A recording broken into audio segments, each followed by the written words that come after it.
Bonjour à tous. Je vais vous parler aujourd'hui des principes de base des techniques de stimulation magnétique transcrânienne et des techniques de stimulation magnétique répétitive. Je remercie les membres du comité de m'avoir invité à faire cette présentation aujourd'hui. Ces techniques de stimulation magnétique non invasive peuvent être classées en deux catégories. Les techniques utilisées pour étudier le fonctionnement du cerveau. On a les techniques de stimulation en choc unique, qui permettent notamment d'étudier les projections corticospinales et d'estimer l'excitabilité des neurones moteurs des voies corticospinales. Et les techniques de stimulation en double choc qui vont plus spécifiquement permettre d'explorer la connectivité à l'intérieur des réseaux neuronaux du cortex moteur. Ces études en double choc vont aussi permettre d'étudier la transmission synaptique dans les réseaux neuronaux du cortex moteur. La deuxième catégorie concerne les techniques de stimulation magnétique répétitive qui vont permettre de moduler l'activité cérébrale, donc d'induire une plasticité dans une région précise impliquée dans une fonction particulière. Ces effets vont dépendre de la fréquence de stimulation des stimulations répétitives et vont être rémanents, c'est-à-dire qu'on va avoir des effets qui vont perdurer plusieurs mois après l'arrêt du traitement de RTMS. Ces techniques sont non invasives, mais elles sont également indirectes, c'est-à-dire que l'effet induit au niveau cortical par ces stimulations est estimé à partir de la contraction musculaire et donc des modifications induites au niveau de l'activité électromyographique. L'essentiel des connaissances sur le fonctionnement, sur les processus corticaux induits par les stimulations corticales repose sur les expériences conduites chez l'animal, et en particulier le chat et le primate, qui ont débuté à la fin des années 1930 avec l'étude d'Adrian et de Morosi, qui furent les premiers à développer une méthode permettant d'enregistrer les volets dans le faisceau pyramidal à l'aide d'électrodes implantées directement dans le faisceau pyramidal. Ces expériences chez l'animal, la boîte crânienne est enlevée et le cerveau est exposé et une sonde est appliquée à la surface du cortex et permet de stimuler le cortex moteur. La deuxième étude qui a permis d'en savoir plus sur l'action d'une stimulation électrique est celle de Patton et Amassian de 1954, qui a permis d'identifier les volets induits dans le faisceau pyramidal. Les auteurs ont montré qu'une décharge, une stimulation électrique appliquée à la surface du cortex pouvait évoquer plusieurs volets dans le faisceau pyramidal et que ces volets étaient espacés de 1 à 2 millisecondes. Ces auteurs ont également permis de définir l'origine de ces volets, puisqu'avec des expériences d'extraction de la substance grise, ici représentée sur la trace B, et des expériences de refroidissement du cortex cérébral, ils ont montré que certaines volets, notamment la première volée évoquée, étaient préservées après l'extraction de la substance grise et étaient maintenues et n'étaient pas affectées par le refroidissement du cortex. Cette volée D était probablement induite au niveau de la substance blanche et était évoquée par une stimulation des axones pyramidaux au niveau du premier nœud de Ranvier ou du segment initial.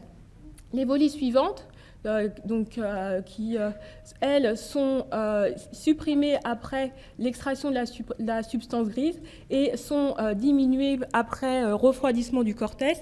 Ces volets traduiraient une excitation transsynaptique des cellules pyramidales par une chaîne d'interneurones corticaux. Et ces volets ont été désignés les volets I pour les volets indirects. En 1967, Kernel et Xiangping ont montré que ces volets pouvaient ont permis d'établir l'ordre de recrutement de ces volets, puisque vous avez ici les effets de l'augmentation de l'intensité de stimulation, de la stimulation électrique, et on voit que la première volée évoquée est la volée précoce, la volée dite directe, et que cette volée augmente progressivement avec l'intensité de stimulation. Ensuite, pour des intensités de stimulation intermédiaires, on voit apparaître les volées tardives, I2 I3, et seulement pour des intensités de stimulation très fortes, la volée précoce, la première volée tardive qui est désignée I1.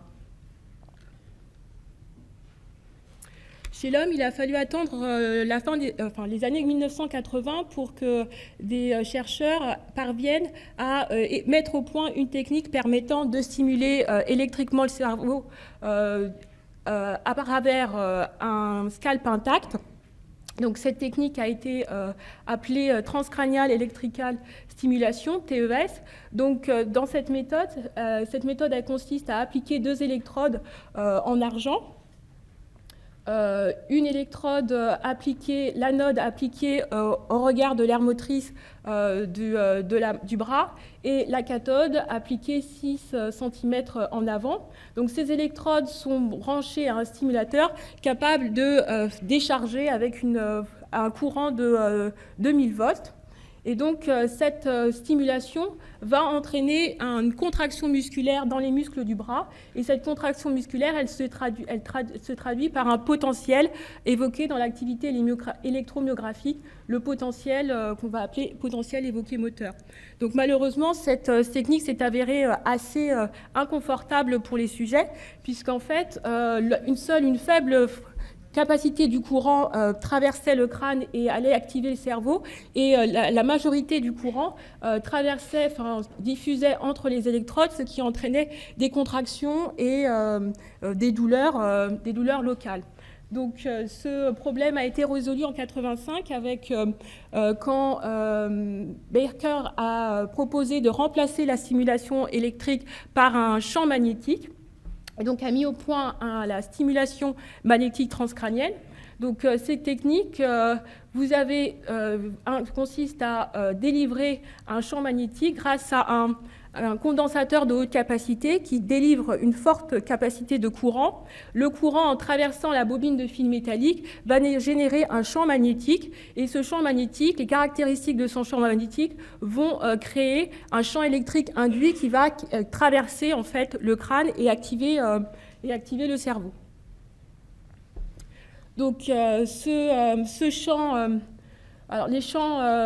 champ électrique induit va activer les cellules pyramidales directement ou indirectement, ce qui va entraîner des volées descendantes dans le faisceau pyramidal qui projettent sur les motoneurones de la moelle épinière, et l'activation des motoneurones va entraîner une contraction musculaire qui va se traduire par un potentiel biphasique dans l'activité électromyographique, le potentiel évoqué moteur. Donc en 1987, Ace et collaborateurs ont montré que l'ordre de recrutement des unités motrices par stimulation magnétique était comparable à l'ordre de recrutement lors d'une contraction volontaire, puisqu'on voit ici dans ces enregistrements que la première unité motrice recrutée par TMS est la même que l'unité motrice recrutée par une faible contraction, une contraction musculaire.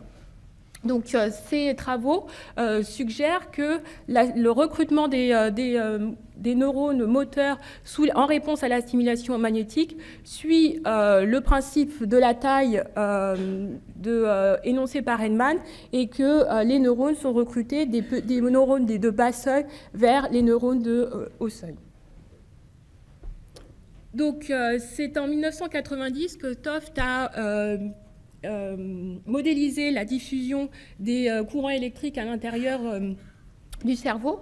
Donc il a montré que les courants électriques induits par le champ magnétique étaient circulaires et perpendiculaires par rapport à la bobine de stimulation, et que ces champs électriques induits en traversant le cortex vont aller activer les neurones dont l'axone est orienté parallèlement à la surface du cerveau, et l'activation, ces courants électriques induits vont aller dans le sens contraire au sens du champ magnétique induit par la bobine. Donc ici, vous voyez que donc le courant électrique induit vont préférentiellement activer les interneurones dont l'axone est orienté parallèlement à la surface et ainsi évoquer des volets indirects. Donc, vous avez ici les enregistrements épiduraux réalisés dans l'étude de Burke qui a identifié les volets corticospinales induites après stimulation électrique et stimulation magnétique. Donc, chez l'homme comme chez l'animal, on voit que la stimulation électrique va induire au départ une première volée dite la volée directe et que cette volée va progressivement augmenter avec la taille de l'intensité de stimulation. En revanche, avec la stimulation magnétique, les premières volées évoquées sont des volées indirectes, les volées indirectes tardives, et qu'au fur et à mesure de l'augmentation de l'intensité du champ, on voit apparaître des volées de plus en plus précoces et éventuellement la volée directe D qui peut être évoquée par une stimulation de l'axone au niveau d'une région très proche du corps cellulaire. Donc les courants électriques induits vont stimuler les cellules et induire des réponses qui vont dépendre en fait des caractéristiques du champ. Et les caractéristiques du champ sont très dépendantes de la forme de la bobine. Donc vous avez ici les différentes formes de bobines qui sont actuellement commercialisées. Donc vous avez des sondes rondes de 50 à 90 mm, des sondes dites double hélice ou papillon, des petites sondes qui permettent de faire des stimulations stimulation sur deux régions différentes et des stimulations dites plus grandes en papillon qui permettent de faire des stimulations focales et ou des sondes plus en double cône. Et les sondes réfrigérées pour les stimulations répétitives. Donc, selon la forme de la sonde, cela va induire des champs magnétiques différents. Donc, vous avez par exemple, la sonde ronde va évoquer un champ magnétique en forme de cratère, tandis que la sonde en cône va donner lieu à un champ en forme de deux cratères, dont le champ maximal va être situé au centre de ces deux cratères.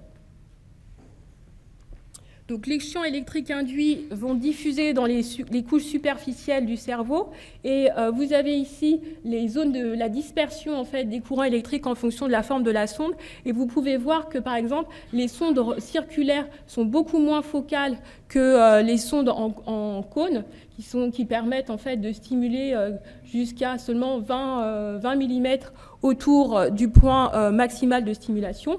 Donc ces sondes circulaires et ces sondes doubles en 8 vont être utilisées pour stimuler les aires motrices qui sont plutôt accessibles et superficielles, comme les aires motrices de la main, tandis que la sonde en cône qui va induire des courants électriques induits qui vont permettre de pénétrer beaucoup plus en profondeur, va être utilisée pour stimuler les régions situées dans le sillon interhémisphérique, comme les aires motrices du membre inférieur. Donc, le champ électrique va aussi dépendre du type de stimulateur utilisé. Donc, vous avez commercialisé deux types de stimulateurs, les stimulateurs qui émettent un courant biphasique et les stimulateurs avec une stimulation monophasique. Et c'est Karmer en 2001 qui a montré que finalement les courants, lorsque les stimulations étaient biphasiques, elles activaient beaucoup plus efficacement, les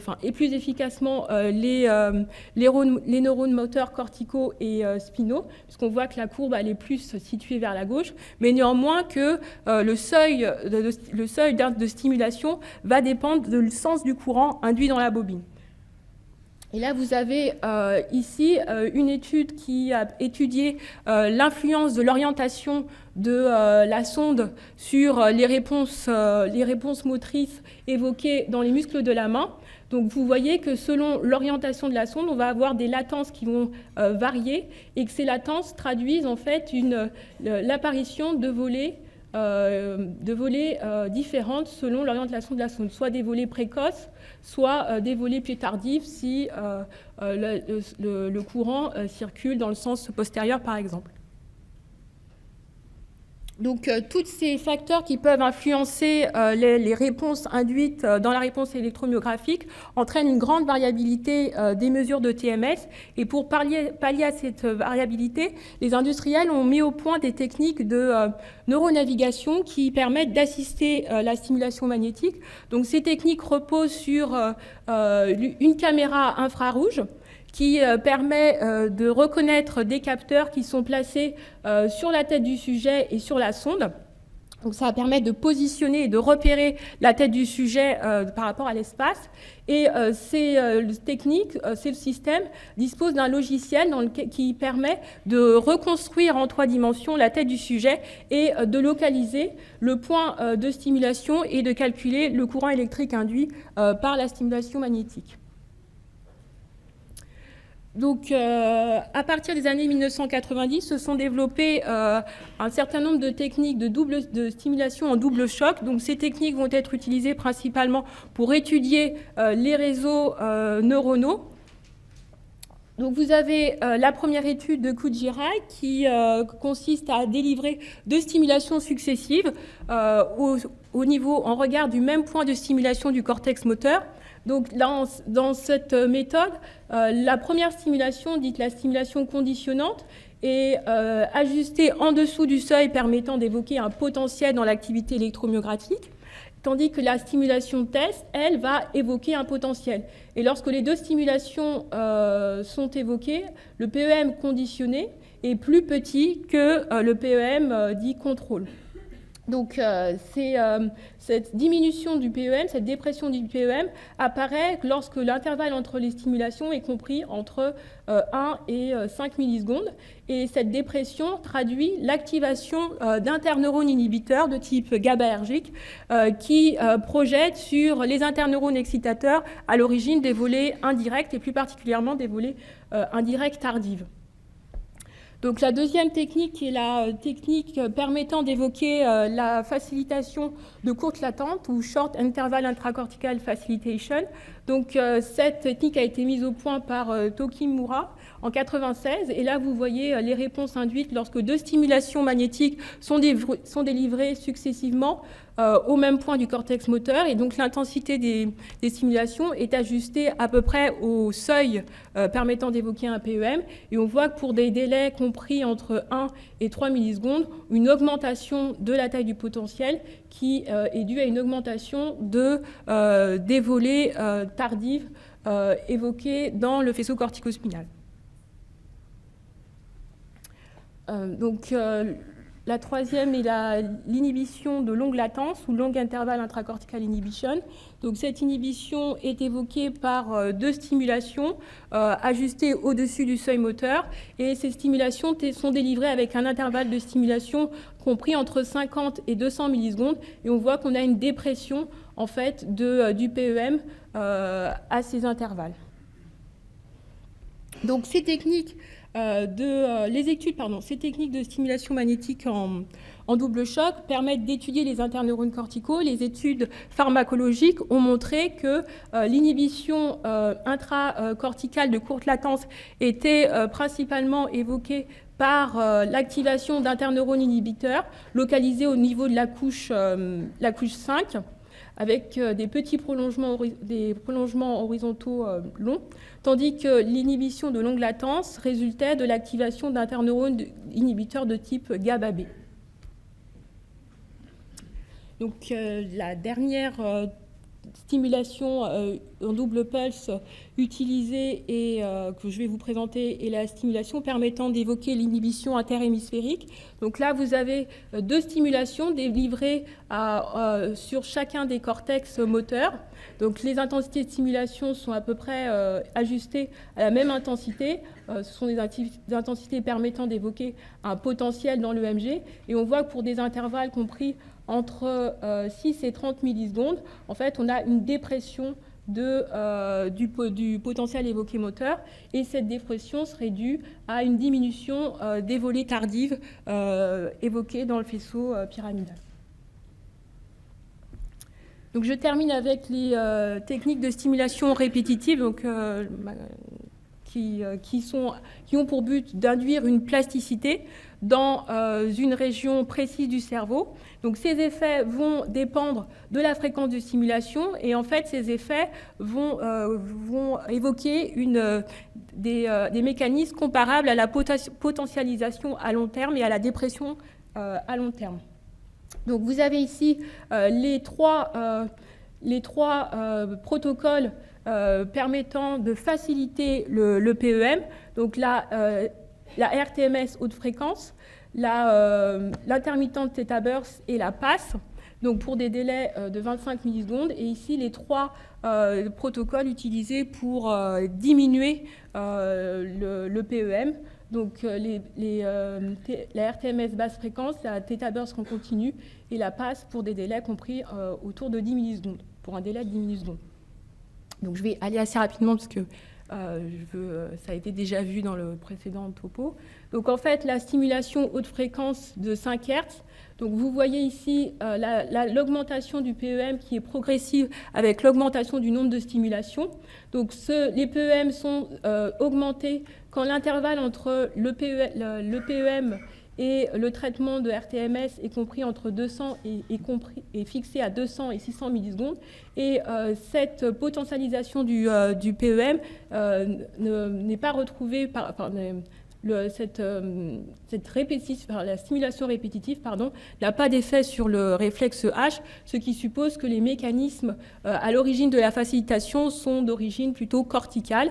Et vous avez un schéma de l'étude de Di Lazzaro qui a enregistré les volées corticospinales descendantes et qui montre que toutes les volées sont augmentées après la stimulation répétitive de 5 Hz.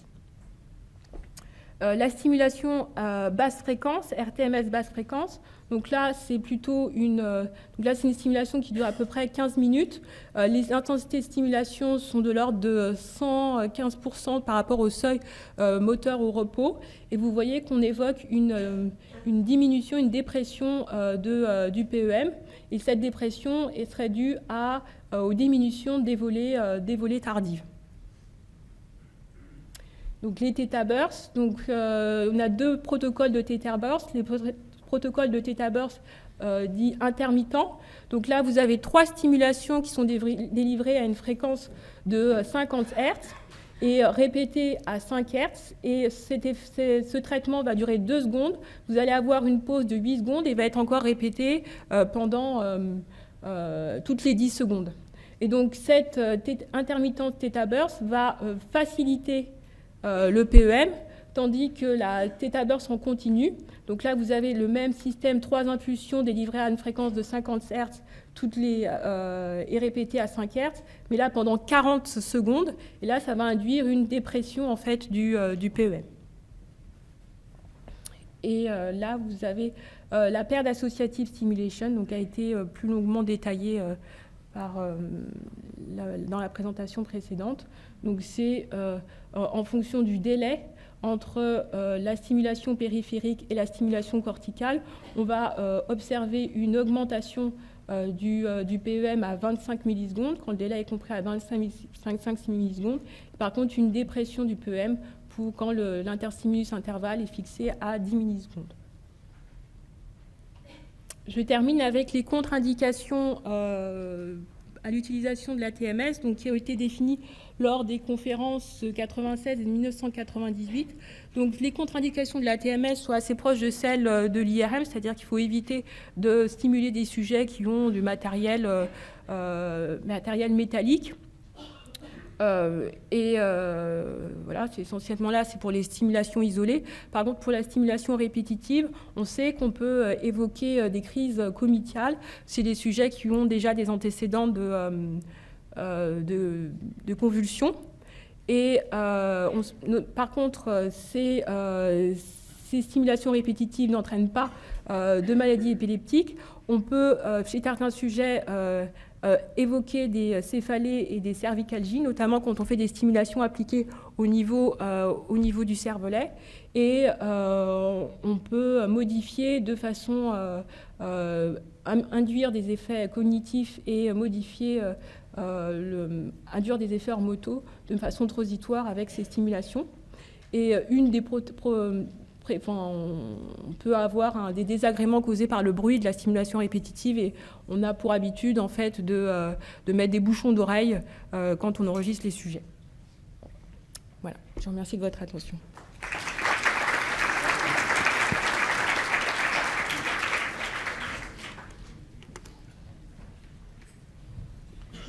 Alors, est-ce qu'on a quelques questions sur ce très bel exposé clair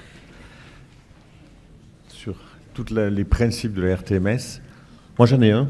Je vous en posais une question. C'est, j'ai pas bien compris la différence entre 1 Hz et 5 Hz.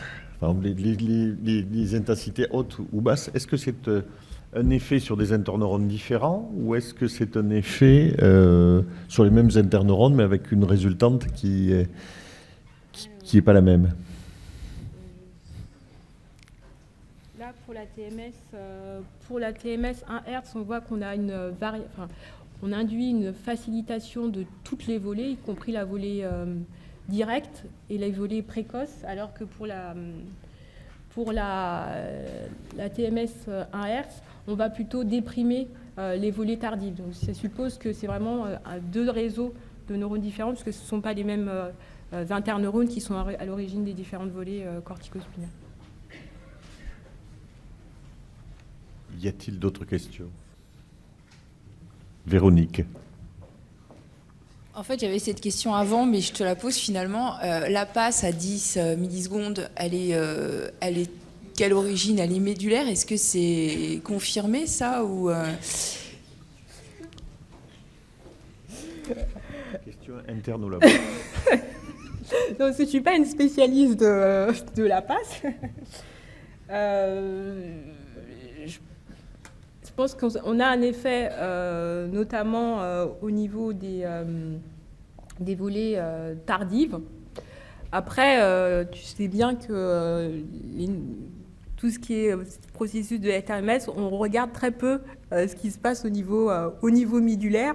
Il y a très peu d'articles qui traitent des effets au niveau médulaire, donc je suis désolée, mais je ne peux pas t'en dire plus par rapport à ça.